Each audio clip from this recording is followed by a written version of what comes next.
இன்னைக்கு துளுக்க மேடை போட்டு இந்துக்களை பற்றி பேசக்கூடியது இன்னைக்கு ஒரு ட்ரெண்ட் ஆக்கிட்டு வரேன். ஏன்னா இனிமேல் திமுக பேச முடியாது. ஏன்னா எலெக்ஷன் வருது அடுத்த வருஷம். எலெக்ஷனில் ஓட்டு பிச்சை எடுக்கணும். பிச்சைக்கு போகும்போது செருப்பால் அடிப்பான் ஹிந்துங்கக்கூடிய பயம். இப்போ காலங்காலமாக இந்துக்கள் வழிபட்டு வந்து ஹிந்துக்கள் கோயிலுக்கு போகக்கூடிய பாதை, ஹிந்துக்கள் சாமி அழைக்கக்கூடிய பாதை, ஹிந்துக்கள் பன்றியை பலி கொடுக்கக்கூடிய இடம், இதெல்லாம் புறம்போக்கு. அதெல்லாம் வந்து விடமாட்டோம். ஆனால் அந்த இடத்துல துலுக்கனுக்கு மட்டும் கொடுக்கலாம். அப்போ பாகிஸ்தான் உண்மைக்கு உருவாக்கியது யார்? காங்கிரஸ் இல்லை. காங்கிரஸின் கொள்கையை ஏற்றுக்கொள்ளாமல் இருந்த காங்கிரஸ்காரர்கள். இப்போ கூட கொஞ்ச காலமாக சினிமா வருது. நம்ம இந்த சினிமாவுக்கு போகிறதே இல்லை. இப்போ எல்லா சினிமாலையும் யாரா ஹீரோவாக வராங்கன்னா ஒன்று கடத்தல்காரனை ஹீரோவாக காட்டணும், ஆமாம், இல்லைன்னா ஒரு கேங்ஸ்டரை ஹீரோவாக காட்டணும், அவன் வந்து போலீஸை சுடணும். இதுதான் இப்போ ஒரு ஃபேஷன். இந்த மாதிரி ஒரு ஃபேஷன் தான் இந்த ஹீரோவுக்கு அடிப்படை. அப்போ இந்த சினிமா என்ன மெசேஜை கொடுக்குது சமுதாயத்தில்? With you, without you, even in spite of you. இதுதான் வீர சாவர்கர் சொன்னது. இன்றைக்கி அந்த வீர சாவர்கர் சொன்னதை இந்தியா இப்போ தான் எக்ஸ்டர்னல் அஃபேர்ஸ் பாலிசி ஆக்கியிருக்கு.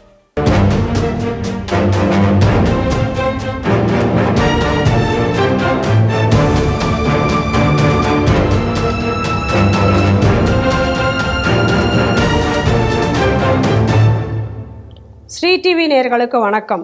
இன்றைய செய்திகள் சிந்தனைகள் நிகழ்ச்சிக்கு உங்களை வரவேற்கிறோம். இன்றைய செய்திகள்: மனிதநேய ஜனநாயக கட்சியின் சார்பில் முத்துப்பேட்டையில் நடைபெற்ற ஆர்ப்பாட்டத்தில் இந்து மதத்தை இழிவுபடுத்தி பேச்சு, கருப்பு முருகானந்தம் கண்டனம். சேலம் தீவட்டிப்பட்டியில் அரசு நிலத்தில் தொழுகை, நில ஒதுக்கீடு குறித்து தகவல் தர அரசு மறுப்பு. பாகிஸ்தான் மீது இந்தியாவின் வர்த்தக தடைக்கு எதிராக கண்டனம், கிழிந்த காங்கிரஸ் கட்சியின் முகமுடி. இந்தியா கூட்டுறவை எதிர்பார்க்கிறது, வெற்று பிதற்றல்களை அல்ல, டாக்டர் ஜெய்சங்கர் அதிரடி பேச்சு. வெளிநாடுகளில் தயாரிக்கப்படும் அமெரிக்க திரைப்படங்களுக்கு 100% வரி விதிப்பு, தேச பாதுகாப்பை காரணம் காட்டி ட்ரம்ப் அதிரடி. இந்த செய்திகள் குறித்து நாம் திரு பாலகௌதமன் அவருடன் சிந்திக்க இருக்கிறோம். வாருங்கள் நேயர்களே. வணக்கம். வணக்கம் அம்மா. முத்துப்பேட்டையில் மனிதநேய ஜனநாயக கட்சி சார்பில் ஒரு ஆர்ப்பாட்டம் நடைபெற்றிருக்கிறது. ஆனால் அந்த ஆர்ப்பாட்டம் எதற்காக நடைபெற்றதோ அதற்கு சம்பந்தமே இல்லாத சில விஷயங்களை அங்கே பேசியிருக்கிறார்கள். அதில் வந்து என்னென்னா, விநாயகர் சதுர்த்தி ஊர்வலத்தை குறித்து மிக கேவலமாகவும் இந்து மதத்தை குறித்து இழிவாகவும் அதை பேசியிருக்கிறார்கள். அதற்கு பாஜக கடும் கண்டனம் தெரிவித்திருக்கிறார்கள். திரு கருப்பு முருகானந்தம் அவர்கள், பாஜகவுடைய மாநில செயலாளர்கள், காவல்துறையினரிடம் புகாரும் கொடுத்திருக்கிறார்கள். இதுவரை எந்த நடவடிக்கையும் எடுக்கவில்லை. அதில் என்ன சொல்கிறாங்க அப்படின்னா, விநாயகர் சதுர்த்தியில் வந்து மிக கேவலமாக போகிறாங்க, வேணுமென்றே வந்து மசூதிகள் இருக்கக்கூடிய பாதை வழியாக செல்கிறார்கள், மதக்கலவரத்தை ஏற்படுத்தும் விதமாக செய்கிறாங்க, அதில் தண்ணி அடிச்சுட்டு தான் அந்த ஊர்வலத்தில் போகிறாங்க, அந்த மாதிரி வந்து பல இதை வைக்கிறாங்க. அது மட்டும் இல்லாமல் அவர் வந்து சத்யபிரபு அப்படிங்கிற பேரில் இவர் ஏற்கனவே இந்து முன்னணியில் இருந்ததாக சொல்கிறார்.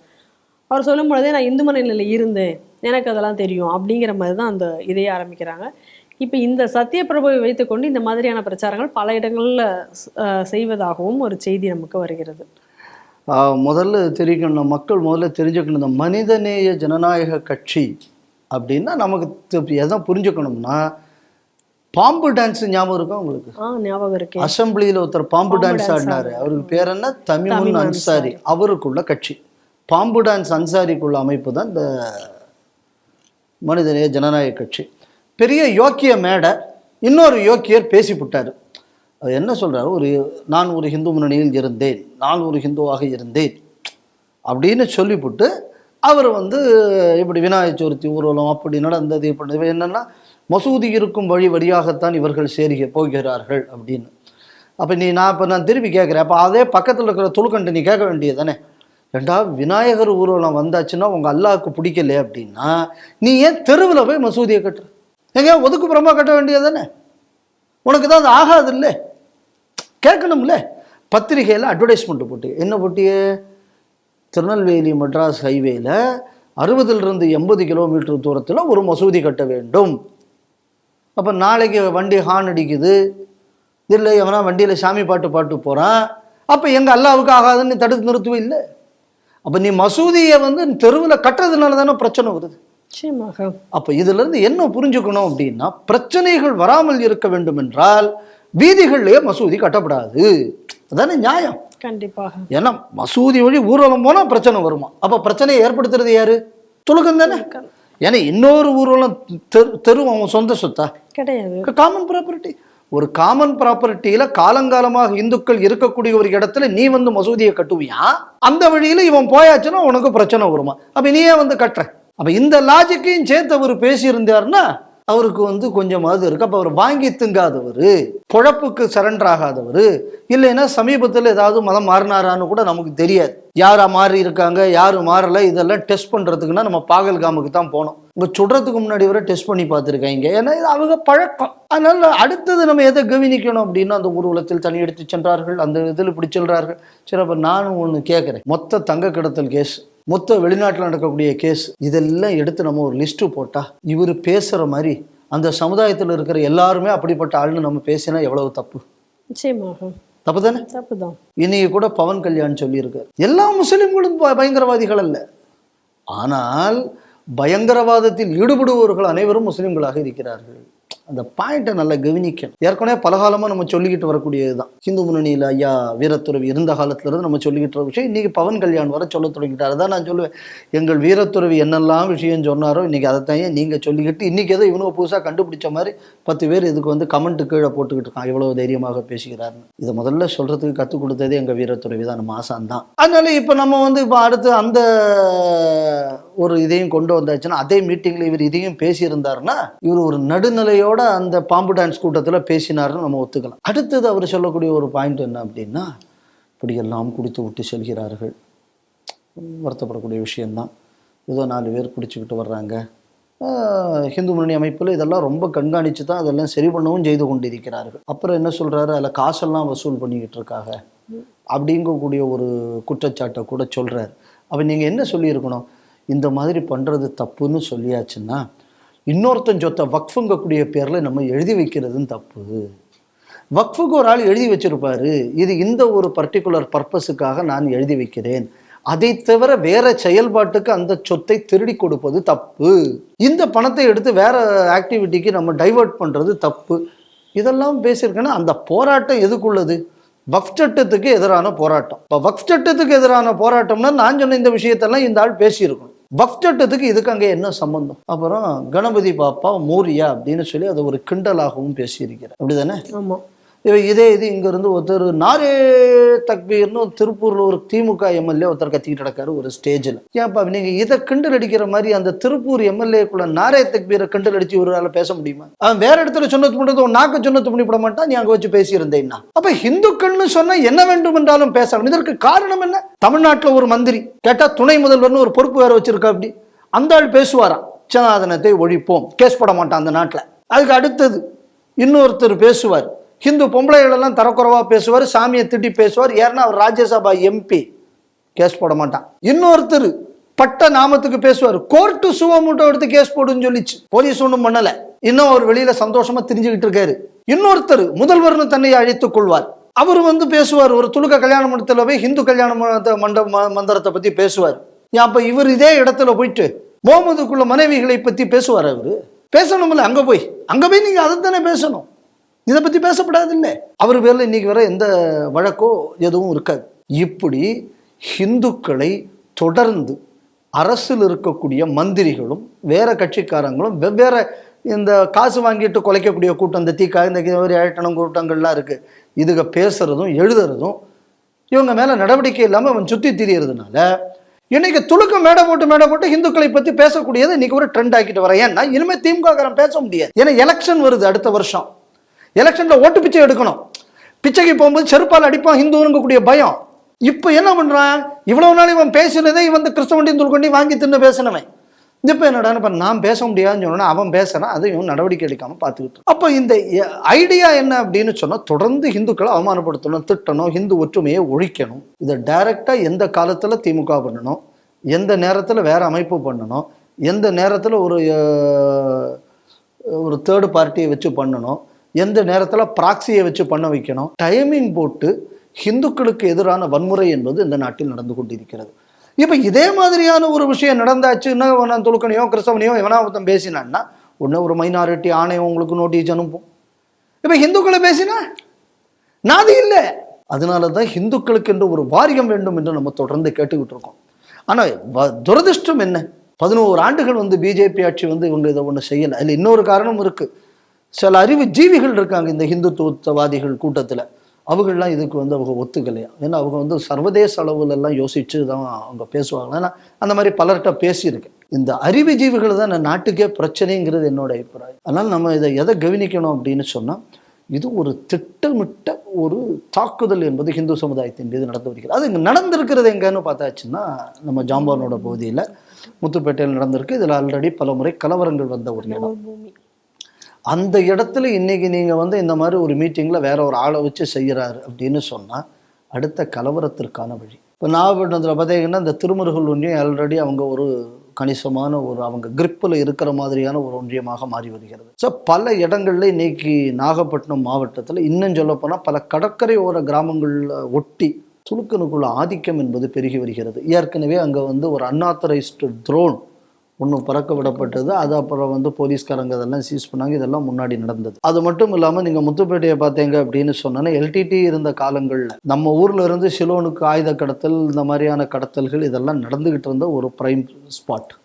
நான் தொடர்ந்து 3 டிவியில் இந்த விஷயத்தை சொல்லிக்கிட்டு வரேன்.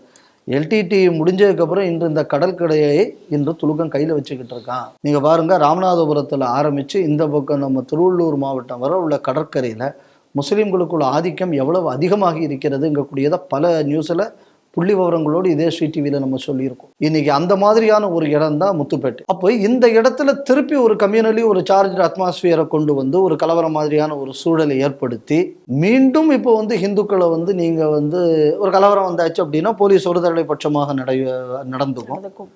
உடனே அது முடிஞ்ச உடனே கொஞ்சம் ஹிந்துக்கள் மேலே கேஸ் போடுவாங்க, கொஞ்சம் ஹிந்துக்கள் அங்கே எங்கேன்னு போக வேண்டி வரும்.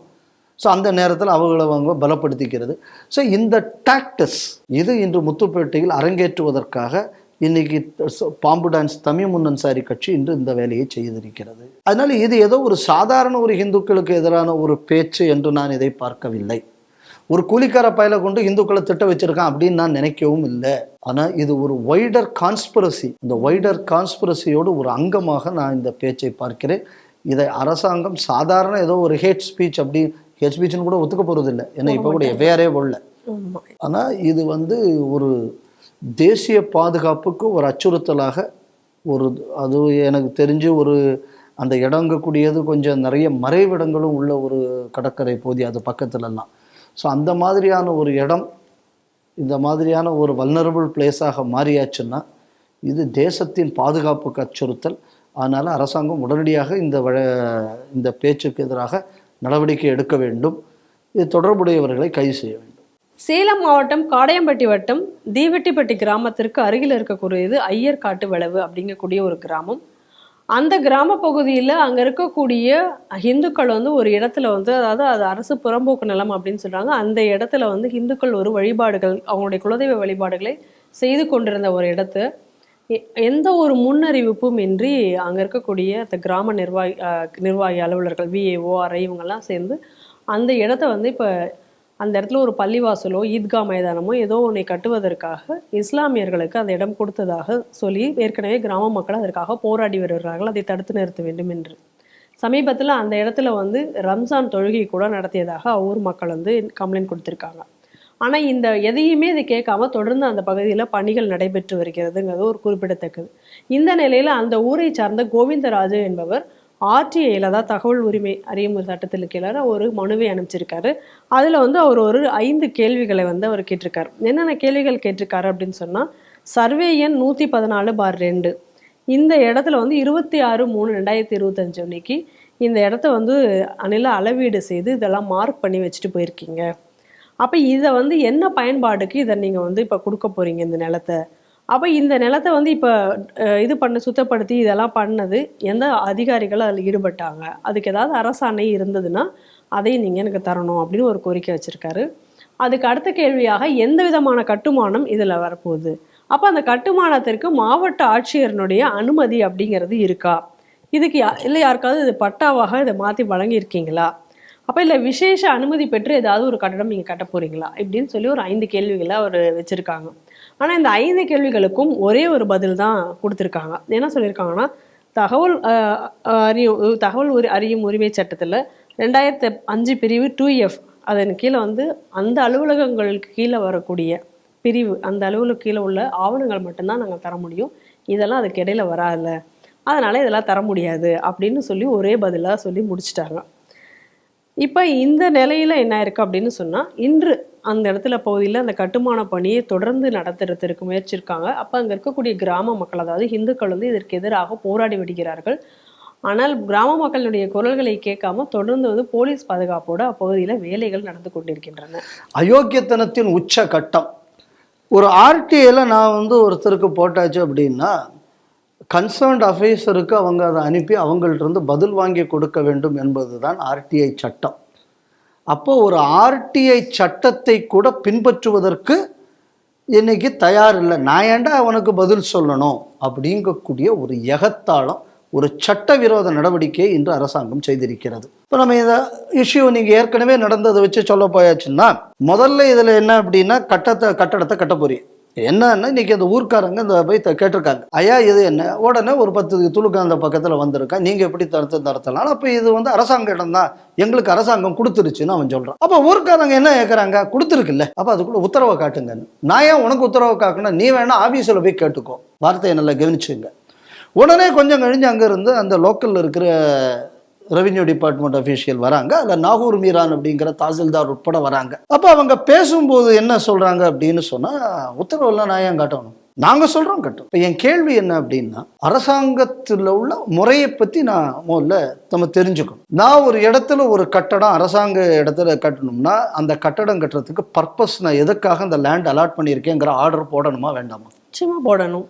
போடாமல் நான் கட்ட முடியாது இல்லை, கட்ட முடியாது. நான் ஜில்லா கலெக்டரானா கூட நான் போட்டு கட்ட முடியாது, அதுக்கு ஒரு ஆர்டர் போடணும்ல, இந்த இது கட்டணும். சரி, அந்த கட்டடம்னு ஒன்று கட்டணும்னா அந்த கட்டடம் எந்த பர்பஸத்துக்குள்ள நான் கட்டுகிறேன்கக்கூடியது முன்னாடியே சொல்லணுமா வேண்டாமா? நிச்சயமாக அந்த பகுதிகளுக்கு சொல்லணும். நம்ம வீட்டில் எக்ஸ்ட்ரா ஒரு கக்கூஸ் கட்டியாச்சுனாலே டீவியேஷன் மார்க் பண்ணுறேன் இல்லை? ஆமாம். அப்போ ஒரு கட்டடத்துக்குள்ள பிளான் என்பது வந்து முதல்ல அப்ரூவல் வாங்கியிருக்கணுமா வேண்டாமா? நிச்சயமா வாங்கியிருக்கணும். அப்போ அது ஏன் இதுவரை சமர்ப்பிக்கப்படவில்லை? அது எதையுமே நான் காட்ட மாட்டேன், நான் வந்து கட்டுவேன். அயோக்கியத்தனத்தை பாருங்க. ரெண்டாவது, உள்ள துலுக்கம் சொல்கிறான், அவன் எங்களுக்கு இடத்த கட்டிவிட்டான், ஆனால் நாங்கள் வந்து கொடுத்துட்டோம். இப்போ எங்கள் அடுத்த கேள்வி, ஒரு அரசாங்க நிலத்தை ஒரு மத பர்பஸுக்கு முதல்ல கொடுக்கலாமா? அதே முடியாது. சரி, அது போட்டும். மத வழிபாட்டுக்குன்னு நீங்கள் சொல்கிறீங்க கொடுக்க அவங்க பண்ண போகிறாங்க. முதல்ல பஞ்சாயத்து ரூல்ஸ் இருக்கு, முனிசிபல் பஞ்சாயத்து ரூல்ஸ். ஒரு மத வழிபாட்டு தலம் வரணும்னா அதுக்கு கவர்மெண்ட்டோட சாங்ஷனும் வேணும். பஞ்சாயத்து பர்மிஷன் மட்டும் இருந்தால் போறாது. அப்போ இதுக்கு சாங்ஷன் வாங்கப்பட்டிருக்கா? கேள்வி என்ன அப்படின்னு சொன்னால், நிலத்தை என்ன பர்பஸுக்காக கொடுக்கணும்னு சொல்லாமல் கவர்மெண்டால் கொடுக்க முடியாது. அதை இன்னும் காட்டலை, எஸ்டாப்ளிஷ் பண்ணல. அப்படி இந்த பர்பஸுக்கு கொடுக்கலான்னா ஒரு religious sanction of the government வேணும், அது இல்லை. சரி, கட்டடம் கட்டுறீங்க, கட்டடத்துக்குள்ள அப்ரூவல் இருக்கணும், அதுக்கு முன்னாடி அதுவும் இல்லை. இது எதையுமே நான் காட்ட மாட்டேங்கிறாங்க அங்க வந்த அதிகாரிகள். அப்ப இந்த அதிகாரிகள் இந்த மாதிரியான விஷயத்தை ஒருவர் கேட்டால் காட்டக்கூடிய கடமைப்பட்டிருக்கிறார்களா இல்லையா? நிச்சயமாக கடமைப்பட்டிருக்காங்கல்ல. நிச்சயமாக. அப்ப அதை காட்ட மாட்டேன் அப்படின்னு சொல்லியாச்சுன்னா இவங்க எல்லாருமே கடமையை விட்டு தவறி இருக்கிறார்களா இல்லையா? நிச்சயமாக. ஒட்டுமொத்தமாக அவ்வளவு பேரும் சஸ்பெண்ட் செய்யப்பட வேண்டும். அடுத்தது, அப்படி கூட நீங்க வந்து இதுக்கு வந்து ஒரு ரிலிஜியஸ் பர்பஸுக்குன்னு கொடுக்க முடியாது. ஏன் கொடுக்க முடியாது?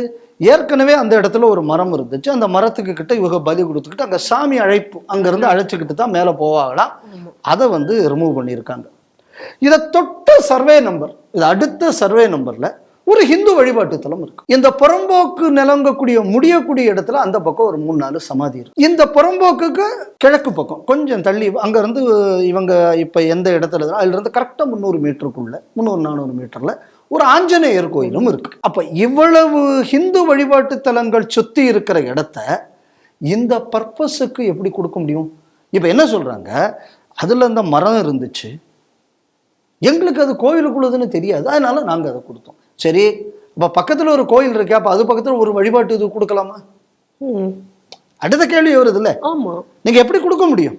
ரெண்டாவது, அவங்க போற பாதையும் அது, அதுவும் 1000 வருஷம் 100 வருஷம் புழக்கம் வேற இருக்கு அதுக்கு பின்னாடி. அப்ப நீங்க அதை வந்து இன்னொரு இதுக்கு கொடுக்கக்கூடியதுங்கக்கூடியது எந்த விதத்தில் இட் இஸ் ஜஸ்டிஃபைபிள்? இது எல்லாத்தையும் கூட ஒரு கூத்து என்ன அப்படின்னா, இதுக்கு மேல் பக்கத்து புறம்போக்கே இந்த துலுக்கனுக்கு இதை கொடுத்துட்டு அதையும் அங்கே நிறைவேற்றிருக்காங்க. எதுக்குன்னு துலுக்கம் வந்தால் வண்டியை நிப்பாட்டணும்ல. அப்போ காலங்காலமாக இந்துக்கள் வழிபட்டு வந்து இந்துக்கள் கோயிலுக்கு போகக்கூடிய பாதை, இந்துக்கள் சாமியை அழைக்கக்கூடிய பாதை, இந்துக்கள் பன்றியை பலி கொடுக்கக்கூடிய இடம், இதெல்லாம் புறம்போக்கு, அதெல்லாம் வந்து விடமாட்டோம்.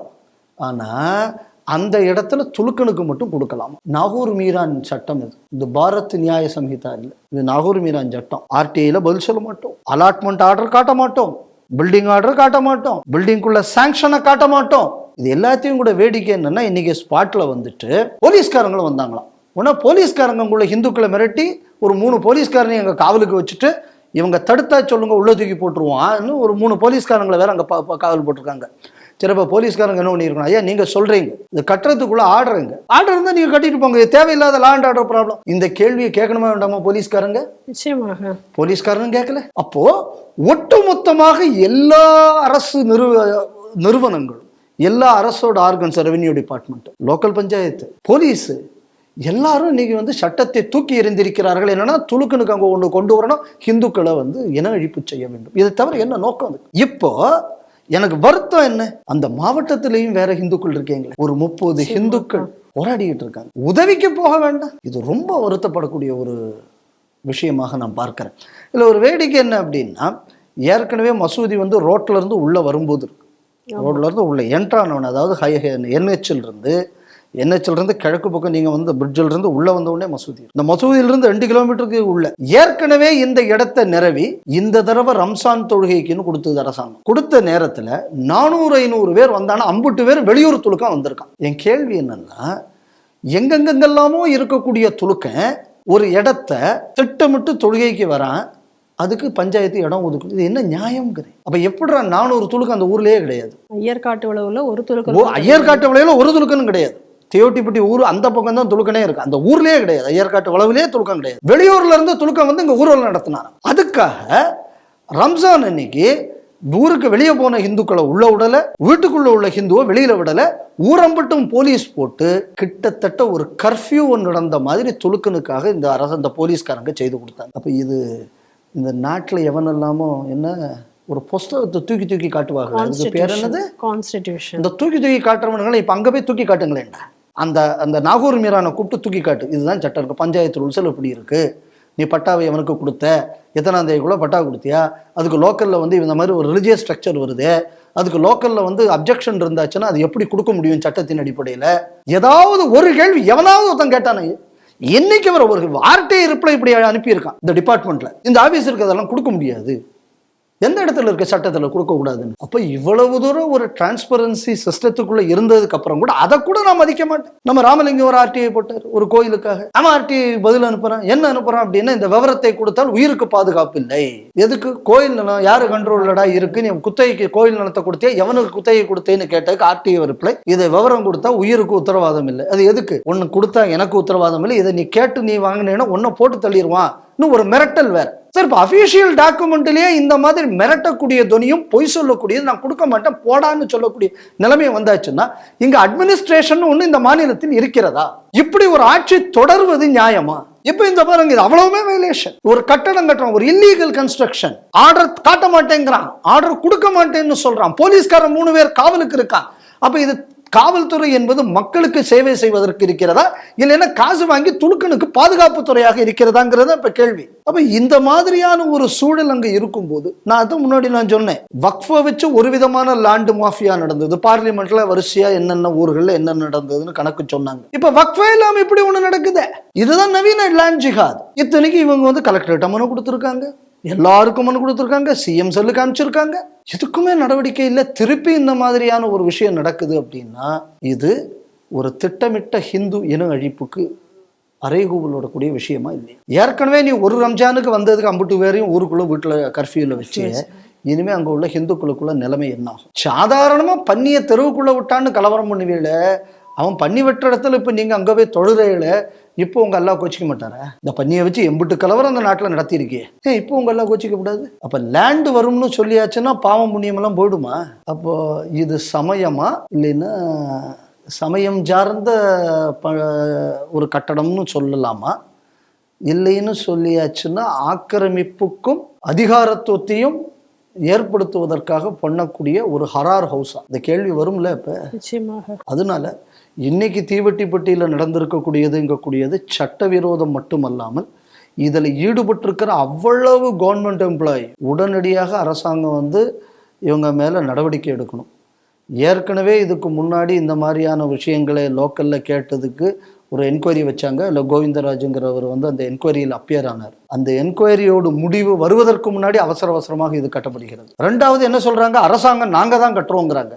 அப்போ நாங்கள் தான் அரசாங்கம் கட்டுறோம்னு சொல்லும்போது காலையில் துலுக்காங்க வந்து நிற்கிறதுக்குள்ள வேலை என்ன? அவங்க கேட்டால் நாங்கள் கட்டுறோன்றாங்க, துலுக்கன்ட்ட கேட்டால் நாங்கள் தான் கட்டுறோம் அப்படிங்கிறாங்க. சரி, இப்போ கட்டுறாங்க அப்படின்னு சொன்னால் கவர்மெண்ட் ஒரு கட்டடம் கட்டுது, இல்லை கவர்மெண்ட் ஒரு இடத்த க்ளீன் பண்ணுது அப்படின்னு சொன்னால் அதுக்கு ப்ராப்பராக அதுக்கு இவ்வளவு செலவாகுது, இதுதான் அப்ரூவல் வாங்கியிருக்கணுமா வேண்டாமா? ஃபினான்ஷியல் அப்ரூவல் வாங்கியிருக்கணுமா? அந்த மாதிரி எந்த பேப்பருமே இல்லையே. அப்போ இது முழுக்க இல்லீகல். ஒரு துலுக்க ஒரு இடத்துல தாசில்தாராக வந்த உடனே என்னெல்லாம் செய்கிறார் என்பதை பார்க்கணும். இதுதான் நவீன லேண்ட் ஜிஹாதுன்னு நாங்கள் சொல்கிறோம். அதனால் அனைத்து அதிகாரிகள் மீதும் உடனடியாக நடவடிக்கை எடுக்க வேண்டும். அந்த கட்டுமானப்படி உடனடியாக நிறுத்தப்பட வேண்டும். மாவட்ட ஆட்சியர் இதற்கு வந்து நடவடிக்கை எடுக்கணும். ஏற்கனவே இந்த புகாரை மாவட்ட ஆட்சியர்களிடம் கிட்டத்தட்ட போன மாதமே கொடுத்துருந்தாங்க. இந்த மாதிரி ஒரு நடவடிக்கை நடக்குது, தடுத்து நிறுத்துங்கன்னு. ஆனால் நீங்கள் ஆர்டிஓவை பாருங்கன்னு அவர் சொன்னார். இவங்களும் ஆர்டிஓவெல்லாம் பார்த்து மனுவெல்லாம் கொடுத்தாங்க. இப்போ அதுக்கு எந்த பதிலும் இல்லாமல் இந்த விஷயம் நடக்குது அப்படின்னு சொன்னால், நீ பாட்டு கத்துறதை கற்று நான் பாட்டு செய்கிறத செய்கிறேன் அப்படிங்கக்கூடிய ஒரு நிலைமை வருகிறது அப்படின்னு சொல்லியாச்சுன்னா, இந்த நாட்டில் கான்ஸ்டிடியூஷன் ஆட்சி நடக்கிறதா இல்லைன்னா கலிமா ஆட்சி நடக்கிறதா அப்படிங்கக்கூடிய கேள்விக்கு இந்த அரசாங்கம் பதில் சொல்ல வேண்டும். பஹல்காம் பயங்கரவாத தாக்குதலுக்கு பிறகு பாகிஸ்தான் மீது இந்தியா வர்த்தக தடை கொண்டு வந்திருக்கிறார்கள். மத்திய அரசு வர்த்தக தடை கொண்டு வந்தோடனே இப்ப காங்கிரஸும் ஆம் ஆத்மி பார்ட்டியும் என்ன சொல்றாங்க, நாங்க மத்திய அரசின் பக்கம்தான் நாங்கள் நிற்கிறோம், ஆனால் அதே நேரத்தில் வர்த்தக தடை என்பதை ஏற்க முடியாது அப்படின்னு சொல்லி இப்போ அவங்க தெரிவிச்சிருக்கிறாங்க. அதுக்கு காரணமாக அவங்க என்ன சொல்றாங்கன்னா, இந்த நேரத்தில் வந்து ஒரு வர்த்தக தடை என்பது 2 நாடுகளுக்குமே பொருளாதார ரீதியாக பாதிக்கும் அப்படிங்கக்கூடிய ஒரு காரணத்தையும் சொல்லி இன்னைக்கு இந்த தடையை எதிர்க்கிறார்கள். இது நம்ம எதை கவனிக்கணும் அப்படின்னு சொல்லலாம், வெளிப்படையாக அரசாங்கத்தை நாங்கள் ஆதரிக்கவில்லைன்னு சொல்லியாச்சுன்னா ஊர்க்காரன் மட்டும் செருப்பால் அடிப்பான். அதனால இவங்களால அதை சொல்ல முடியாது. இந்தியா ஒரு புத்திசாலித்தனமான விஷயத்தை பண்ணுது. இன்னைக்கு பாகிஸ்தானுக்குள்ள முதுகெலும்பை உடைத்து கொண்டிருக்கிறது. ஏற்கனவே பாகிஸ்தான் சண்டைன்னு வந்தான்னா 4 நாளைக்கு தான் அம்யூனிஷனே இருக்கான் பாகிஸ்தானுக்கு. இது இன்னைக்கு அவங்களோட நிலைமை. இப்போ அடுத்தது இப்போ என்ன பண்ணியிருக்காங்க, இப்போ அந்த இண்டஸ் ரிவர் சிஸ்டத்தில் 3 west flowing rivers, Indus, Jhelum, Chenab, இது 3ஓட தண்ணி வந்து பாகிஸ்தானுக்கும், ரவி பியாஸ் சட்லஜ் தண்ணி நமக்கும். இதுதான் அந்த ஒப்பந்தம். அதில் கொஞ்சம் தண்ணிகள் அந்த பக்கம் போயிட்டு இருந்து இந்தியா என்ன சொல்லிட்டாங்க, இந்த we are going to call off the ட்ரீட்டின்னு ஏற்கனவே அறிவிச்சிட்டாங்க. இந்த ஸ்டேட்மெண்ட் வரக்கூடிய காலகட்டத்தை நம்ம கவனிக்கும். பாக்லிகார் டேம்னு ஒரு டேம் இருக்குது. அந்த பாக்லிகார் டேம் தான் உங்களுக்கு செனாபு நதிக்கு மேலே இருக்குது. கிட்டத்தட்ட 500 அடி உயரம் உள்ள டேம். அதெல்லாம் நம்ம பெரிய அளவுலலாம் தண்ணியெல்லாம் தேக்க முடியாது. ஏன்னா நம்ம அந்த மாதிரி அதை கட்டலை. ஏன்னா அது வந்து நம்ம பவர் ஜென்ரேஷனுக்காக வேண்டி கட்டப்பட்ட ஒரு சின்ன யூஸுக்கு எடுத்த டேமே தவிர அதில் நம்ம பம்ப் பண்ணியெல்லாம் எடுக்கக்கூடாது பழைய ட்ரீட்டி படி. அதாவது ஒரு நியாயமே இல்லாமல் பாகிஸ்தானுக்கு சாதகமான ஒரு ட்ரீட்டி அந்த காலத்தில் காங்கிரஸ்காரங்க போட்டிருக்காங்க. இன்றைக்கி ஏன் இவங்க பேசுகிறாங்கன்னா, அந்த காலத்துலேருந்தே நாங்கள் பாகிஸ்தானியர்களாக இருந்திருக்கோம், இன்றைக்கி என்னடா ஒருத்தன் மாத்திரானேங்கிறது தான் அவங்க பொச்சரிச்சலே. இப்போ என்னென்னா இதில் ஒரு 500 அடிக்கிட்ட உயரம் உள்ளது. இப்போ என்ன ஆச்சுன்னா, கழிஞ்ச 4 நாளாக பாகிஸ்தானுக்கு சென்னாபு தண்ணி போகலைங்கிறது மட்டும் இல்லாமல் இந்திய அரசாங்கம் என்ன பண்ணிகிட்டு இருக்காங்க, இப்போ தண்ணி குறைவான நேரம்ல அங்கங்கே வந்து டீசில்ட்டு பண்ணுறாங்க டேம். இதுதான் டேமோட கெப்பாசிட்டியை கூட்டிக்கிட்டு இருக்காங்க. இது குரூஷியல் டைம், சம்மர். இன்னொரு விஷயம், இந்த நேரத்தில் நெல் கிருஷி நிறைய இருக்கும் பாகிஸ்தான் பக்கம். இப்போ தண்ணி போகாட்டா அங்கே டப்பா டான்ஸ் ஆகிடணும். ஏன்னா கிட்டத்தட்ட 25% மேலே வந்து டோட்டலி அக்ரிகல்ச்சரை டிபெண்ட் பண்ணி தான் இருக்குது. பாகிஸ்தானோட அக்ரிகல்ச்சர்லேயே ஒரு ஹியூஜ் மெஜாரிட்டி வந்து இண்டஸ் பேசினில் இருக்கக்கூடியது. அடுத்தது வந்து ஜீலம் நதியோடு நீலம்ங்கிறது அதோட உபநதி. அந்த உபநதியில் வந்து கிஷன் கங்கான்னு ஒரு ப்ராஜெக்ட் இருக்குது. அது வந்து 120-130 அடி கிட்டத்தட்ட உயரம் அந்த டேமுக்கு. இப்போ அநேகமாக இப்போ நம்ம ஆளுக வந்து அதையும் பண்ணுவாங்கல்ல, பெரிய அளவில் அதில் தண்ணியை சேமிக்க முடியாது. ஆனால் இப்போ பண்ணக்கூடியதுங்கிறது ஒரு டைம்லி ஆக்ட். இப்போ இதே மாதிரி ஒரு சம்பவம் நடந்தது. என்ன அப்படின்னா, ஹரியானாவுக்கு வந்து பக்ரானங்கள்லேருந்து தண்ணி கொடுத்தாங்க. கொடுத்த உடனே ஆம் ஆத்மி முதல்வர் அதை எதிர்ப்பு தெரிவித்தார். நீங்கள் ஹரியானாவுக்கு கொடுக்கப்படாது. அந்த விஷயம் வரும்போதே இந்த செய்தியை நான் சொன்னேன், இந்த ஸ்ரீ டிவியில் சொன்னேன், எனக்கு ஞாபகம் இருக்குது. இந்த நேரத்தில் அந்த தண்ணியெல்லாம் ஹரியானாவை கொண்டு போயாச்சுன்னா அந்த டேம் வந்து சீக்கிரம் ட்ரை ஆகும். மழை வரும்போது அந்த டேம் ஓவர்ஃப்ளோ ஆகாது. அது ஓவர்ஃப்ளோ ஆனால் தான் பாகிஸ்தானுக்கு தண்ணி போகும். அப்போ இருக்கிற தண்ணி அவ்வளோத்தையும் இந்தியா யூஸ் பண்ணிடுச்சு அப்படின்னு சொன்னால் அந்த சிஸ்டத்திலிருந்து பாகிஸ்தானுக்கு தண்ணி போகக்கூடியது குறையும்.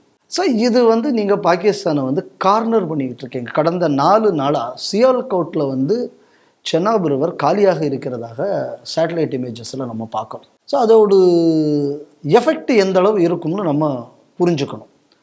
அடுத்தது என்ன அப்படின்னா மெடிசின்ஸ்.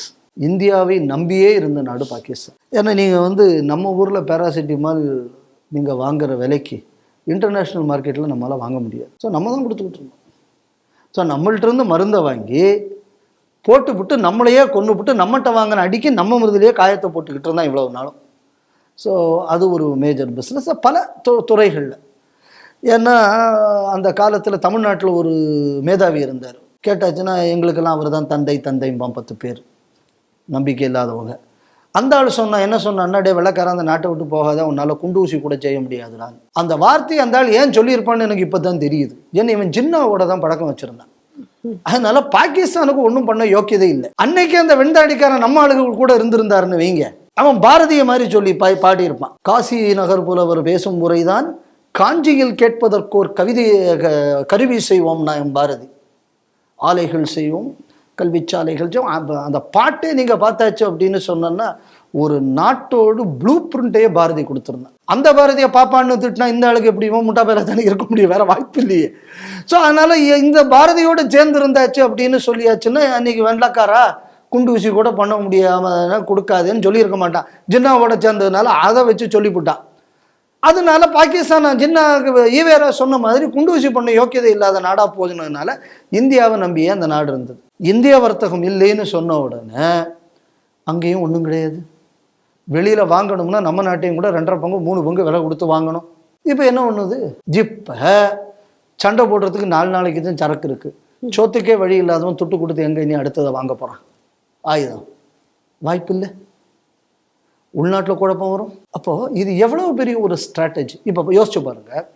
இப்போ ட்ரம்ப் சொல்கிறார் கெனாலை நான் கண்ட்ரோல் எடுத்து கெனாலை கட்டி கொடுத்ததுன்னா அந்த கெனாலை வச்சு எனக்கு எதிரான வியாபாரத்தை நீ பண்ணுறியா? நியாயமான விஷயம் தானே. கண்டிப்பாக உலகம் ஆதரவு தெரிவிக்குது. எவனா ஒருத்தன் ட்ரம்புக்கு எதிராக ஏதாவது நாட்டு பிரதமர் யாரும் பேசினாங்களா? இல்லை, ஒரு வேலும் பேசலை. இன்னைக்கு இதே வேலையை நரேந்திர மோடி செய்கிறார். நிச்சயமாக. அப்போ திஸ் இஸ் சோக்கிங். ஒரு நாடு உங்களுக்கு எதிராக இருக்கக்கூடிய நாட்டை நீங்கள் மொத்தமாக சோக் பண்ணதுக்கப்புறம் வந்துட்டு சண்டை போட என்ன இருக்கும்? ஒன்றும் இருக்காது. இதைத்தானையே இந்த நாட்டில் இன்னைக்கு ஈஸ்ட் இந்தியா கம்பெனி பண்ணிச்சு. வியாபாரத்தை நம்மள்ட்ட இருந்து பிடுங்கினான். பணம் இல்லாமல் நம் நாட்டை மாற்றினான், படையெடுத்தான், நாம் அடிமையானோம். இப்போ அதே ஸ்ட்ராட்டஜியை நம்ம அப்போ வந்து பாகிஸ்தானுக்கு பண்ணிக்கிட்டு இருக்கோம். ஆனால் இன்னொரு நாட்டுக்கு பண்ணல.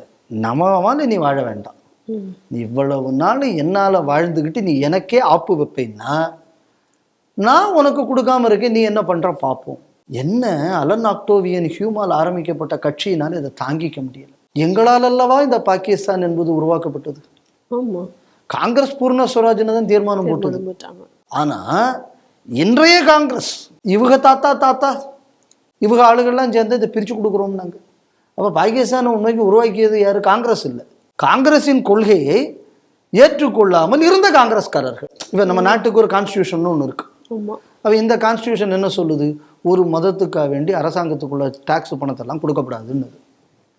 ஆனால் இந்த கான்ஸ்டியூஷனை ஏற்படுத்தினவர்களை என்ன பண்ணாங்க? ஹஜ் யாத்திரை பணம் கொடுக்குறாங்க. அப்போ எழுதினவனே அந்த கான்ஸ்டியூஷனுக்கு விரோதமாக இருக்காங்கல்ல. முனிசிபல் ஆக்ட் என்ன சொல்லுது? ஒரு ரிலிஜியஸ் ஸ்ட்ரக்சர் வரணும்னா கவர்மெண்ட் சாங்ஷன் வேணுங்கிறது. ஆனால் இப்போ அரசாங்கமே என்ன பண்ணுது? சட்டமே ஆர்டரே இல்லாமல் புறம்போக்கு இடத்துல கட்டுறதுக்கு இடம் கொடுக்குது தீவட்டிப்பட்டியில். புரிஞ்சுதா? சட்டம் ஒன்று இருக்கும், அந்த சட்டத்தை நாங்கள் போவோம், அந்த சட்டத்தில் நீங்கள்லாம் பார்த்து ஏமாந்துருங்க, நாங்கள் என்ன பண்ணணுமோ நாங்கள் பண்ணுவோம். இந்த ஆட்டிடியூட் இன்னைக்கு அரசாங்கத்துக்கு வரத்துக்கு காரணமே இந்த காங்கிரஸ் கட்சி. ஸோ இப்போ எங்களால் உருவாக்கப்பட்ட பாகிஸ்தான் நாடு எப்படி கஷ்டப்படலாம்? அதனால இவங்களுக்கு என்னென்னா இந்தியாவையும் கூட அங்கே தான் நண்பர்களும் பழக்கங்களும் அதிகம். அதனால இப்போ என்னடான்னா, ஐயோ அவனுக்கு வலிக்குதே இங்கே வலிக்குது. ஏன்னா அவங்க ஏஜெண்டாக தானே இருந்திருக்காங்க. ஆமாம். ஏன்னா இதுக்கு முன்னாடி மணிசங்கர் பேசின பேச்சுக்கள், வெளிநாடுகளில் போய் இராணுவத்தெல்லாம் பற்றி ராகுல் பேசக்கூடிய பேச்சுக்கள், இதெல்லாம் நீங்கள் வந்து அப்படியே கோத்து பார்த்தே அப்படின்னு சொன்னால் இவர்கள் எப்படிப்பட்ட துரோகத்தை இந்த நாட்டுக்கு செய்து கொண்டிருக்கிறார்கள். அதனால் இன்னைக்கு பாகிஸ்தான் இப்போ தான் உண்மைக்கும் மூச்சு முட்ட தொடங்கி இருக்கிறது. காட்டில் எல்லாம் போய் இந்த மிருகம் வேட்டையாடுறது பார்க்காட்டா பரவாயில்ல, கஷ்டமாக இருக்கும், நமக்கும் பாதுகாப்பும் குறைவு. இந்த டிஸ்கவரி, அனிமல் பிளானட் என்னெல்லாமோ போடுறாங்களே நிறைய, நேஷ்னல் ஜியோகிராஃபிக்குன்னு எல்லாம் போடுறாங்க. அதெல்லாம் நீங்கள் பார்த்தீங்கன்னா என்ன ஒன்றும்னா, இந்த கொல்றதுக்கு முன்னாடி அது குரல் விலையை பிடிச்சி முதல்ல அதை மூச்சை நிறுத்தும். அதுக்கப்புறம் தான் அதை போட்டு தள்ளி சாப்பிடுவாங்க. கவனிச்சிருக்கீங்களா? பார்த்துருக்கேன். இதுதான் டாக்டிஸ். இன்னைக்கு இந்தியா இஸ் சஃபகேட்டிங் பாகிஸ்தான். இப்போ அந்த சஃபகேஷனை எப்படியாவது நீ நிறுத்தி ரிலாக்ஸ் பண்ணி விடணும் என்பதற்கான இது ஒரு விஷயம் நல்லா தெரிஞ்சு பாருங்க. இப்போ உலகத்துக்கே இப்போ ஒரு பிரச்சனை, இப்போ இந்தியாவை ஆதரிக்காமவும் முடியாது, இந்தியாவை எதிர்க்கவும் முடியாதுங்கிற ஒரு பிரச்சனை. நல்லா யோசிச்சு பாருங்க. பாகிஸ்தானை முடிச்சுட்டு இந்தியா இதோட அந்த பஞ்சாயத்தையும் முடிஞ்சுது. எங்கே போய் வெவ்வேறு நாடுகளில் பிரச்சனை பண்ணுறதுக்கு பயங்கரவாதிகளை இந்த நாடுகள்லாம் உருவாக்கும். பல நாடுகளுக்கு பயங்கரவாதத்தை ட்ரெயின் பண்ணி அனுப்பக்கூடிய இடம் அது. இதை வச்சு தான் பல நாடுகளில் இந்த உலக நாடுகள் ஆயுத வியாபாரமும் பண்ணுறான். இப்போ இந்த பாகிஸ்தான்கிற ஒரு நாடு ஒழிஞ்சு போயாச்சுன்னா ஆயுத வியாபாரம் எப்படி நடக்கும்? இன்னைக்கு இந்த பெல்ட் தான் உலகம் முழுக்க போதைப் பொருள் கடக்கத்துக்கும் பிரயோஜனப்படுது. இப்போ இவ்வளவு நாள் இந்த போதையை வச்சு உள்ள வியாபாரத்தில் இதனால் வரக்கூடிய பயங்கரவாதம், இதுக்கு நான் ஆயுதம் சப்ளை பண்ணுறேன், இதை நான் சரி பண்ண போகிறேன்னு பல நாடுகள் நீங்கள் பண்ணது. இதில் பல அரசியல்வாதிகள் வாழ்வாதாரமே நீங்கள் இதில் தான் இருக்குது. இப்போ இது ஒழிஞ்சு போயாச்சுன்னா என்ன பண்ணுறது? அதனால இப்போ என்ன அப்படின்னா, பல உலக நாடுகளுக்கு பாகிஸ்தான் தேவைப்படுகிறது. இந்த அயோக்கியத்தனம் பண்ண அயோக்கியத்தனமான அரசியல் கட்சிகளுக்கும் பாகிஸ்தான் தேவைப்படுகிறது. என்னன்னு இவங்களுக்கு பொழப்பு ஓட்ட. நீங்கள் 2 கட்சி சொல்கிறீங்களே, இந்த கட்சிகளுக்குள்ள பொழப்பு இப்போ பாகிஸ்தான் இல்லாமல் போயிடும்ல. நிச்சயமாக. இந்த ஞானம் எங்கிருந்து வருதுன்னா வேற நாடுகள். ஏன்னா இவங்க அவங்களுக்கு தானே விசுவாசமா இருக்காங்க. சைனாவை பற்றி தானே பெருமையாக பேசுறாரு ராகுல். ஆமாம். டோக்லாம்ல என்ன நடந்ததுங்க கூடியது இந்தியன். இவர் டிஃபென்ஸ் கமிட்டியில் இருக்கார், பார்லிமெண்டரி கமிட்டி. ஆனால் டோக்லாம் விஷயம் பற்றி இவர் பிரீஃபிங் வாங்குறதுக்கு இவர் சைனா அம்பேசிக்கு போயிட்டு வந்தாராம். அப்போ இவர் யாருக்கு உள்ள பேரோல இருக்காங்க நம்ம புரிஞ்சுக்க வேண்டியதான். இதுவரை என்னடா சைனாக்காரனோட கையெழுத்து போட்டாரு இன்னைக்கு வரை அவனுக்கும் தெரியாது. ஸோ அப்போ அவங்க இன்ட்ரெஸ்ட், இப்போ பாகிஸ்தான் போயிடுச்சுன்னா சைனாவோட இன்ட்ரெஸ்ட் பாதிக்கும்ல. ஸோ அதனால இது இந்த கட்சிகளோட ஸ்டேட்மெண்ட்டாக நான் பார்க்கவில்லை. பாகிஸ்தானுக்குள்ள எக்ஸிஸ்டன்ஸுங்க கூடியது பல நாடுகளுக்கு தேவை. இந்தியாவுக்கு எதிராக இந்தியா ஒரு வளரும் நாடு, இதை கட்டுப்படுத்துறதுக்கு இவங்களுக்கு பாகிஸ்தான் தேவை. அப்போ இந்த ஆம் ஆத்மியும் காங்கிரஸும் இந்த நாடுகளின் ஏஜென்ட்டுகளாக இந்த விஷயத்தை சொல்கிறார்கள். நான் ஏற்கனவே சொன்ன பக்ரானங்கல் ப்ராஜெக்ட், இதையும் நீங்கள் சேர்த்து வச்சு பார்த்தீங்கன்னா உங்களுக்கு அது என்னன்னு புரியும். அதனால தான் நான் சொல்கிறேன், இவர்கள் எதிர்கட்சிகள் அல்ல, இந்த நாட்டின் எதிரி கட்சிகள் என்பதை புரிந்து கொள்ள வேண்டும். இந்தியா கூட்டாளிகளையே எதிர்பார்க்கிறது, எங்களுக்கு போதனை செய்பவர்கள் தேவையில்லை அப்படின்னு சொல்லிட்டு வெளியுறவுத்துறை அமைச்சர் ஜெய்சங்கர் அவர்கள் கூறியிருக்கிறார். என்ன அதில் அவர் சொல்கிறாரு அப்படின்னு சொன்னால், இந்தியாவுடனும் ஒரு ஆழமான நட்பை ஏற்படுத்தி கொள்ள ஐரோப்பியா ஒரு பரஸ்பர அணுகுமுறைகளை தான் அணுக வேண்டும். இப்போ ரஷ்யாவுடனான எங்களுடைய உறவு அப்படிங்கிறது இங்கு இரு நாடுகளுடைய நலன்களை சார்ந்து ஒரு உறவாக அமைந்திருக்கிறது. ரஷ்யா உக்ரைனுடைய போர் வந்த பொழுது அங்கேருந்து ஃபியூயல் வாங்கக்கூடாது அப்படின்ற நாடுகள் வற்புறுத்திய பொழுதும் நாங்கள் அங்கே வாங்கினோம். ஏன்னா எங்கள் நாட்டினுடைய நலனை சார்ந்து நாங்கள் அதை வாங்கினோம். அதே நேரத்தில் ரஷ்யா உக்ரைன் போரை நாங்கள் ஆதரிக்கவில்லை. இன்னொன்று, ரஷ்யாவினுடைய இந்த போரை நீங்கள் நிறுத்தித்தான் ஆக வேண்டும், இப்படி செய்யுங்க அப்படி செய்யுங்க என்று நாங்கள் யாரையும் வற்புறுத்தவும் இல்லை. அதே நேரத்தில் அமைதி தேவை என்பதை மட்டும் நாங்கள் சொல்லி வந்தோம். அதனால் நாங்கள் எந்த நாடுகளையும் போய் பார்த்து நீங்கள் இதை செய்யுங்கள் அதை செய்யுங்கள் இப்படி தான் செய்யணும் அப்படின்னு சொல்லி நம்ம வற்புறுத்ததில்லை. ஆனால் அதே நேரத்தில் எங்ககிட்ட நீங்கள் என்ன செய்யணும் நாங்கள் என்ன செய்யணும் அப்படிங்கிறத இந்த மேற்கத்திய நாடுகள் சொல்வதை நிறுத்தி கொள்ளுங்கள் அப்படிங்கிற ஒரு ஸ்டேட்மெண்ட்டை சொல்லிட்டு தான் அவர் சொல்கிறாரு, எங்களுக்கு பார்ட்னர்ஸ் தான் தேவை, ப்ரீச்சர்ஸ் எங்களுக்கு தேவையில்லை அப்படிங்கக்கூடிய ஒரு ஸ்டேட்மெண்ட்டை இன்றைக்கி அவர் சொல்லியிருக்கிறார். ஒரு தொடர்ந்து திரு ஜெய்சங்கர் அவர்களுக்குள்ள ஸ்டேட்மெண்ட்டை நான் கவனிச்சுக்கிட்டேன். நான் இப்போ ரொம்ப ரசிக்கக்கூடிய ஒரு மினிஸ்டர் ஜெய்சங்கர் அவர்கள் என்ன எங்கே பேசணும், யார்கிட்ட எப்படி பேசணும்னு தெரிஞ்சு பேசுகிறார். முதல்ல இந்த டிப்ளமசி அப்படின்னு ஒரு வார்த்தை. ஸோ இந்த வார்த்தை இந்த லைட்டன்ஸ் டெல்லியில் அடிக்கடி யூஸ் பண்ணுவாங்க. நம்மளும் அங்கே கொஞ்சம் நிறைய ஆட்களை பார்க்கறது உண்டு. நம்ம இந்த வேட்டியை கட்டிக்கிட்டு இப்படி எல்லாத்தையும் சாதாரணமாக பேசுறதுனால தமிழ்நாட்டிலேயே சில அறிவுஜீவிகள் இருப்பாங்க, உங்களுக்கு டிப்ளமசி தெரியாது ஜி அப்படின்னு என்கிட்ட சொல்கிறவங்க உண்டு. இதே விஷயங்களை இதுக்கு முன்னாடி அடல் பிஹாரி வாஜ்பாய் கவர்மெண்ட் இருக்கக்கூடிய டயத்துலேயும் நம்ம பல விஷயங்களை சுட்டி காட்டும் போது அது டிப்ளமேட்டிக்காக இருக்காது அப்படிம்பாங்க.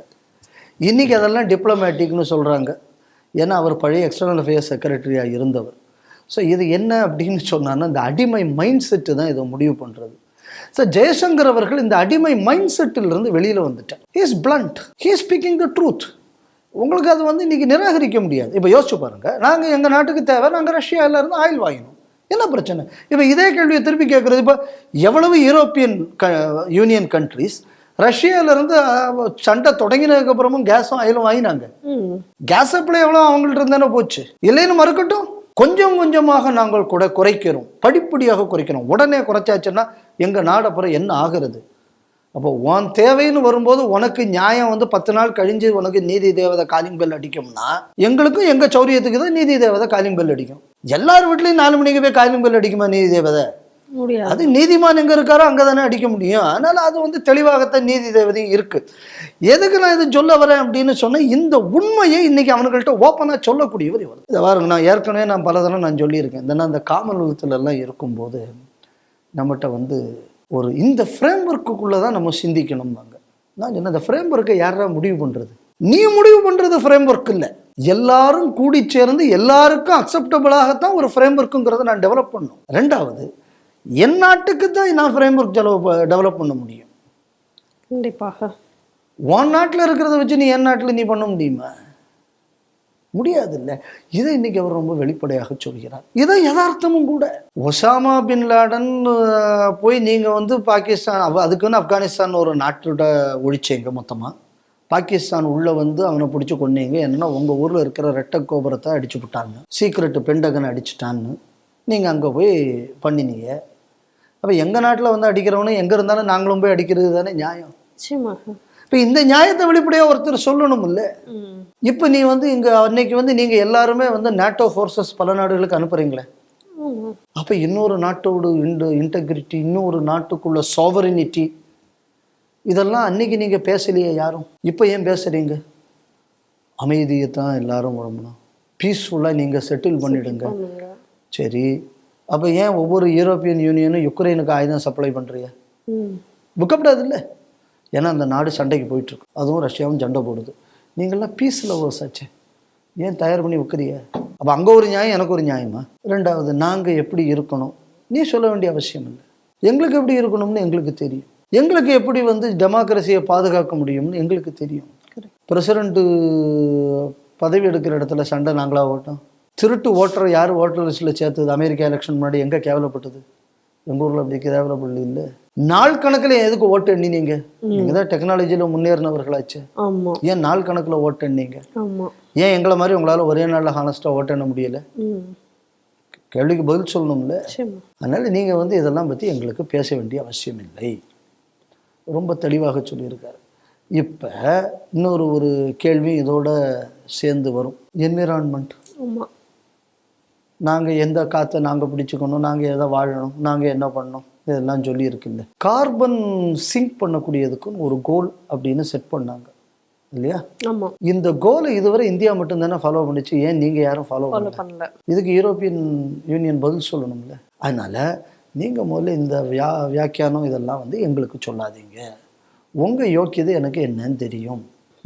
With you, without you, even in spite of you. இதுதான் வீர சாவர்கர் சொன்னது. இன்றைக்கி அந்த வீர சாவர்கர் சொன்னதை இந்தியா இப்போ தான் எக்ஸ்டர்னல் அஃபேர்ஸ் பாலிசி ஆக்கியிருக்கு. வந்தையா உன்னோட சேர்ந்து செய்வோம், எனக்கு நல்லது உனக்கு நல்லது. வரலையா சரி வேண்டாம், நீ உன் வேலையை பாரு, என் வேலையை நான் பார்த்துக்கிறேன். நீ என்னை ஏற்று தான் பண்ணணும்னு நினச்சியா, கவலைப்படாத, உன்னை ஏற்று நானும் போட்டு பார்க்குறேன். இதுதான் உண்மையான டிப்ளமசி. டிப்ளமசியில் ஒரு விஷயம் நல்லா தெரிஞ்சுக்கணும். அதாவது இவங்கள்லாம் ஏதோ நம்ம மாதிரி உள்ள ஆளுகளுக்கெல்லாம் கான்ஃப்ளிக்ட் ரெசல்யூஷன்னா என்னன்னு தெரியாதுன்னு கொஞ்சம் வேறு பேசிக்கிட்டு இருக்க. கான்ஃப்ளிக்ட் ரெசல்யூஷனில் பலது உண்டு. கோஆப்ரேஷன் ஒன்று இருக்குது, இன்னொன்று காம்ப்ரமைஸ்னு ஒன்று இருக்குது. காம்ப்ரமைஸில் 2 பேருமே லூசர், கோஆப்ரேஷனில் 2 பேருமே கெய்னர்ஸ். அதனால நம்ம என்ன சொல்கிறோம், உறவு என்பது கோஆப்ரேஷனின் அடிப்படையில் இருக்க வேண்டும், காம்ப்ரமைஸின் அடிப்படையில் இருக்கக்கூடாது. இதற்கு முன்னாடி அரசாங்கங்கள் காம்ப்ரமைஸின் அடிப்படையில் இருந்தார்கள். அதனால் வின்வின் சிச்சுவேஷனை தான் இந்தியா வந்து என்றைக்குமே விரும்புகிறது. இந்த விஷயத்தை இன்று நம்ம வெளியுறவுத்துறை அமைச்சர் சொல்லியிருக்கிறார், பாராட்டப்பட வேண்டிய விஷயம். செருப்பால் அடி வாங்கினவங்க தடத்தை தொடச்சிக்கிட்டு அடுத்த ஐநா சபைக்கு போனால் அவங்களுக்கு நல்லதுங்கிறத அவங்க புரிஞ்சுப்பாங்கன்னு நான் நினைக்கிறேன். வெளிநாடுகளில் தயாரிக்கப்படக்கூடிய அமெரிக்க படங்களுக்கு 100% வந்து வரி விதித்திருக்கிறார் ட்ரம்ப் அவர்கள். அதுக்கு அவர் காரணமாக அவர் என்ன சொல்கிறாருன்னா, இது தேசிய பாதுகாப்பு கருதி நான் வந்து இதை செய்திருக்கிறேன். ஏன்னா இன்னைக்கு அமெரிக்காவில் இருக்கக்கூடிய படங்கள் பெரும்பாலும் வந்து அமெரிக்காவில் எடுக்கப்படாமல் வெளியிலிருந்து தான் படங்கள் எடுக்கப்படுகிறது. அது பலவிதமான தாக்கங்களை வந்து ஏற்படுத்துகிறது. அதனால இந்த படங்கள் எல்லாத்துக்குமே நான் வந்து 100% வரி விதிக்க போகிறேன். அமெரிக்காவில் உள்ளேயே அமெரிக்கன் சினிமா இண்டஸ்ட்ரி வந்து இது வந்து இந்த விஷயங்கள்னால அது வந்து செத்து கொண்டிருக்கிறது. மீண்டும் வந்து அமெரிக்க படங்கள் அமெரிக்காவிலேயே எடுக்கப்பட வேண்டும் அப்படிங்கிறதுக்காகவும் இதை செய்திருப்பதாக சொல்லியிருக்கிறார். 2 விஷயம். ஒன்று வந்து அதில் எக்கனாமிக்ஸ், காசு. ரெண்டாவது என்னென்னா தேசிய பாதுகாப்பு. இது 100க்கு 100 நான் வந்து வரவேற்கப்படக்கூடிய விஷயம். ஏன் இது வரவேற்கப்பட வேண்டியது? ஒன்று, உள்ளூரில் உள்ள எக்கானமி நமக்கு டெவலப் ஆகணும் அப்படின்னு அந்த நாடு ஆசைப்படக்கூடியது, வரவேற்கப்பட வேண்டியது. அதெல்லாம் நான் பெருசாக விரும்ப. இந்த தேசிய பாதுகாப்புங்கக்கூடியது தான் உண்மை.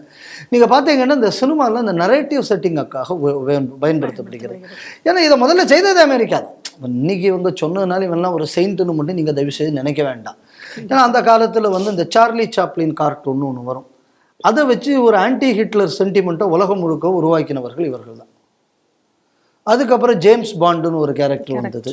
அதுக்கப்புறம் என்ன பண்ணாங்க, ரஷ்யாவை உலகம் முழுக்க வில்லனாக கொண்டு வந்தது. அந்த மாதிரி கொண்டு போய் அதுக்கு இவர்கள் சினிமாவை உலகம் முழுவதும் இவர்கள் பயன்படுத்தினார்கள். அதுக்கப்புறம் இப்போ என்ன ஆகி போச்சு, இந்த கிபரலுங்கக்கூடிய பேரில் கம்யூனிஸ்ட்காரன் கொஞ்சம் கொஞ்சமாக உள்ளே போய் நுழைஞ்சிட்டான்.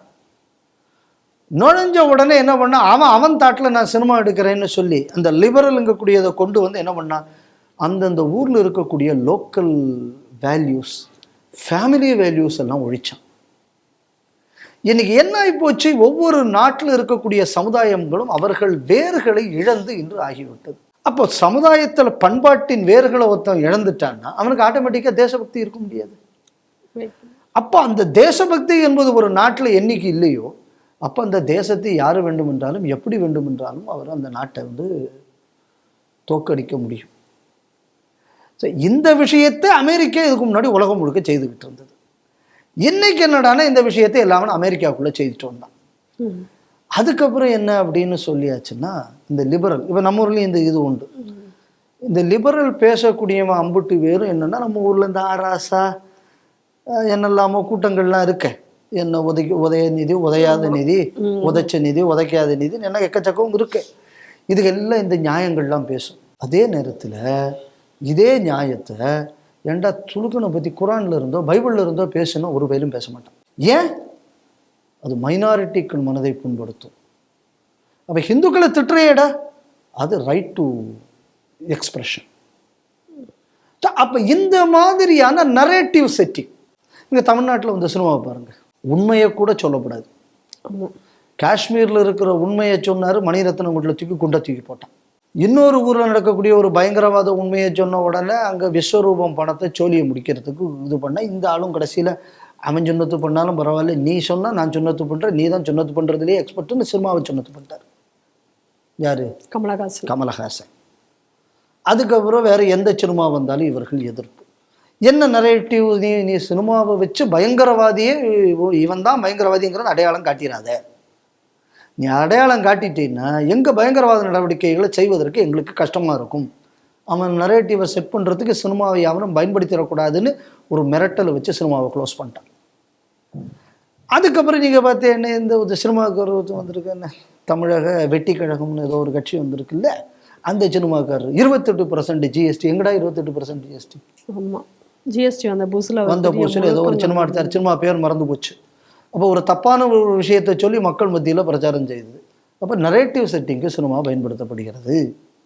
அதுக்கப்புறம் பாருங்க, ரஞ்சித்னு ஒருத்தர், அவர் ஏதோ சினிமாலாம் எடுக்கிறாராம். அவர் என்னடான்னா ஒரு கிறிஸ்தவன் ஒரு சண்டைக்கு காரணமாறான். அந்த கிறிஸ்தவன் கேரக்டரில் அந்த பக்கத்தில் இருக்கக்கூடிய ஒரு சமுதாயம், அந்த சமுதாயத்துக்குள்ள ஒரு அடையாளத்தை வைத்து ஜெய் பீம்னு அந்த சினிமாவுக்கு டைட்டிலையும் கொடுத்து 2 ஜாதிக்கு இடையில சண்டை நடக்கிற மாதிரி ஒரு பொய்யான ஒரு வரலாறு இப்போ நான் இந்த சினிமாவில் காணிச்சு, இது ஆனால் அந்த வரலாற்றை தடவி எழுதப்பட்டதுன்னு ஒரு பொய் பிரச்சாரத்தையும் செய்தார். அப்போ ஒரு ஜாதி சண்டையை வைத்து ஒரு பிளவை ஏற்படுத்துவதற்கு சினிமா பிரயோஜனப்படுது. அடுத்தது அவரே ஒரு சினிமா எடுத்தார். அதில் யாருன்னா அந்த ஒரு 7.5 அடிக்கு ஒரு ஹிந்தியில் ஒரு சினிமா நடிகர் உண்டு, அவர் பேர் என்ன, ஒரு பழைய நடிகர், கம்ப்யூட்டர் ஜீன்னு எல்லாம் சொல்லுவார், அவர் பேர் மறந்து போச்சு, அது பேர் என்ன, அமிதாப் பச்சன் பேர் அவர். அந்த பச்சாவை வச்சு அவர் ஒரு சினிமா. அதுக்கு கூட யாருன்னா நம்ம தமிழ்நாட்டில் ஒருத்தர், ஆமாம், அவர் பேர் ரஜினிகாந்த் அப்படின்னு ஒருத்தர் வச்சு அவர் ஒரு சினிமா எடுத்தார். அந்த சினிமாவுக்கு பேர் ஏதோ ஒன்று, வேட்டையன் ஒரு சினிமா. அந்த சினிமாவில் என்ன, வெள்ளைக்காரன் வரதுக்கு முன்னாடி இந்த நாட்டில் எல்லா சமுதாயத்துக்கும் படிப்பே போய் சேரலைன்னு ஒரு டைலாக். ஆனால் அதுக்கு என்னடா ஆதாரம் இருக்குன்னா, அதெல்லாம் ஆதாரம்லாம் சொல்ல மாட்டேன், நான் சொல்கிறது தான் சட்டம். அது அடுத்த நரேட்டிவ். ஏன்னா இந்த நாட்டில் இருக்கக்கூடிய முந்தின சினிமா சம்பந்தமே இல்லாமல் ஒரு ஜாதியை வைத்து அந்த ஜாதி மேலே தாக்குதல், அடுத்த சினிமா அந்த ஜாதிக்காரனுக்கு இது படிக்கலைன்னு. அப்போ சினிமாவை வைத்து ஒரு ஜாதிக்கு இன்னொரு ஜாதிக்கு எதிரான ஒரு மனநிலையை ஏற்படுத்துறது ஒன்று. ரெண்டாவது, இந்த நாட்டின் தன்னம்பிக்கையை ஒழிப்பது. அப்போ சினிமா எதுக்கெல்லாம் பயன்படுத்துறது படுது பாருங்க. அதுக்கப்புறம் நீங்கள் பார்த்தீங்க அப்படின்னா இந்த நாட்டில் எக்கச்சக்க கலைகள் இருக்கு. இந்த கலைகள்லாம் ஒவ்வொரு கோயிலை சார்ந்து ஒவ்வொரு ஊரை சார்ந்து இருந்தது. கோவில் எல்லாத்தையும் அரசாங்கம் முடுங்கிருச்சு, ஊர்க்கட்டுப்பாடு இது எல்லாத்தையும் நீங்கள் ஒழிச்சிட்டிய. இப்போ அந்த கலைஞனெல்லாம் இன்னைக்கு கஷ்டப்பட்டு இது பண்ணுறான். அவர்களுக்கு உதவுவதற்கு இன்னைக்கு எந்த வழியும் இல்லாமல் இந்த அரசாங்கம் செய்தது. இதை கிறிஸ்தவ மிஷினரி பயன்படுத்தி கலைக்காவேரின்னு ஒன்று வச்சு, லயோலா காலேஜில் ஒன்று, இதை வைத்து எந்த கலை இந்த நாட்டின் பண்பாட்டை இவ்வளவு நாளும் மக்களுக்கு கொண்டு போய் சேர்த்ததோ அந்த கலை வடிவங்களை வைத்து அந்த கலையை ஒழிக்கக்கூடிய வேலையை இன்று அவர்களும் செய்து வருகிறார்கள். அப்போ கலை எப்படி இன்னொரு நரேட்டிவுக்கு இன்னொருத்தன் செட் பண்ணுறான் பாருங்க. அப்போ இது எந்த அளவு இந்த சினிமா மாதிரி உள்ள துறைகள் ஒரு நாட்டை உருவாக்குவதற்கும் காரணமாகிறது, அழிக்கவும் காரணமாக இருக்கிறதுன்னு நம்ம பார்க்குறோம். ஏன்னா சில மோசமான சினிமா எடுத்தாச்சுன்னா சில சினிமாக்காரன் கேட்குறேன், சமுதாயத்தில் உள்ளதைத்தானே நாங்கள் சொல்கிறோம், சமுதாயத்தில் 1-2 இடத்துல தப்பு நடக்கும், ஏன் நீ ஏன் அந்த தப்பை பெருசுபடுத்தி காட்டினா அது இன்னும் 20 இடத்துல இல்லை நடக்கும். அதே நேரத்தில் இந்த தப்புக்கு எதிராக போராடக்கூடிய 4 பேரை நீ ஹீரோவாக போட்டு படம் எடுத்தேன்னா அந்த 2 தப்பும் நடக்காது. அப்போ உனக்கு அந்த ரெஸ்பான்சிபிலிட்டி இல்லையே. இப்போ கூட கொஞ்ச காலமாக சினிமா வருது, நம்ம இந்த சினிமாவுக்கு போகிறதே இல்லை. இப்போ எல்லா சினிமாலையும் யாரா ஹீரோவாக வரான்னா ஒன்று கடத்தல்காரனை ஹீரோவாக காட்டணும், இல்லைன்னா ஒரு கேங்ஸ்டரை ஹீரோவாக காட்டணும், அவன் போலீஸை சுடணும். இதுதான் இப்போ ஒரு ஃபேஷன். இந்த மாதிரி ஒரு ஃபேஷன் தான் இந்த ஹீரோவுக்கு அடிப்படை. அப்போ இந்த சினிமா என்ன மெசேஜை கொடுக்குது சமுதாயத்துக்கு? சமுதாயத்தில் 1000 விஷயம் நடக்கும், அதை எதை நீ எடுத்து காட்டணும் கேட்டால் மக்களோட ரசனையே அப்படிதான் இருக்குன்னு மக்கள் மேலே ஒரு குற்றச்சாட்டு. நீ நல்லா கொடு, ஓடுறதா இல்லையா பார்ப்போம், நீ கொடுக்கவே இல்லையே. அதனால இந்த விஷயங்கள் ஒரு தேசத்தின் பாதுகாப்புக்கு அச்சுறுத்தலானதுங்கக்கூடியது பாரத நாட்டிலையும் நம்ம பார்க்குறோம். இன்னைக்கு ட்ரம்ப் இந்த மாதிரியான ஒரு கட்டுப்பாடு விதிச்சிருக்கார். இதே மாதிரி ஃபேக்சுவல்ஸ் அதில் இந்த மாதிரி பிரச்சனை வருது. தேச பாதுகாப்புக்கு, தேசத்தின் அடிப்படைக்கு விரோதமான இந்த மாதிரியான கலை படைப்புகள் இதையெல்லாம் கட்டுப்படுத்தக்கூடிய ஒரு சென்சார் சட்டம் என்பது பாரத நாட்டில் கொஞ்சம் சரி செய்யப்பட வேண்டும் நான் நினைக்கிறேன். இது ஒரு எடுத்துக்காட்டான ஒரு விஷயமாக பார்க்கிறேன். ஏன்னா ட்ரம்ப்பால் ஏன் அது ஈஸியாக முடியுது அப்படின்னா, இவ்வளவு நாள் அவங்க செய்ததுனால நீங்கள் அது அவங்களுக்கே திருப்பி வருது. ஸோ அதனால் ஒரு கள்ளனால அடுத்த கள்ளன் நமக்கு எதிராக என்ன பண்ண போகிறாங்கிறது ஈஸியாக கண்டுபிடிக்க முடியும். கிரிமினல் கேன் ஐடென்டிஃபை அது அதர் கிரிமினல் இல்லையா? ஸோ அதனால he is able to do it. அதனால் அதை வைத்தாவது நல்லவர்கள் இந்த மாதிரி கிரிமினல்களிடமிருந்து நம்மை பாதுகாப்பதற்கு என்ன செய்ய வேண்டும் என்பதை உணர வேண்டும் என்பதுதான் இந்த செய்தியின் சாராம்சமாக நான் பார்க்கிறேன். நன்றி சார். வணக்கம். இன்றைய செய்திகள் சிந்தனைகள் நிகழ்ச்சி இத்துடன் நிறைவு பெறுகிறது. மீண்டும் நாளை சந்திப்போம். நன்றி, வணக்கம், ஜெய் ஹிந்த்.